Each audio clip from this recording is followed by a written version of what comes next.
Iran Israel વચ્ચેની લડાઈ અને અન્ય દેશો સુધી પણ આ યુદ્ધ હવે પહોંચી ચૂક્યું છે ત્યારે યુએઈએ કહ્યું છે, યુનાઇટેડ આરબ અમીરાત્સે કહ્યું છે કે અત્યાર સુધીમાં 1000 હુમલાઓ થયા છે.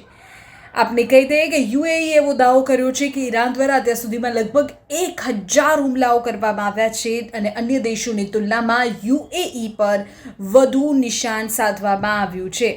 અલબત્ત યુએઈએ એવું પણ સ્પષ્ટ કહ્યું છે કે ઈરાન પર થયેલા કોઈ પણ હુમલામાં તેમના એર સ્પેસનો ઉપયોગ કરવામાં આવ્યો નથી અને તેમની જમીન પરથી ઈરાન વિરુદ્ધ કોઈ સૈન્ય કાર્યવાહી પણ કરવામાં આવી નથી.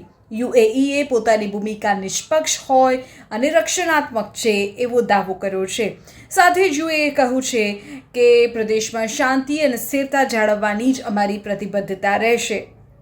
તો જે પ્રકારે યુદ્ધની સ્થિતિ વધુ ને વધુ તણાવભરી થઈને જઈ રહી છે એવામાં સમાચાર એ મળી રહ્યા છે, યુએઈએ એવો દાવો કર્યો છે કે ઈરાન દ્વારા અત્યાર સુધીમાં 1000થી વધુ હુમલાઓ થયા છે.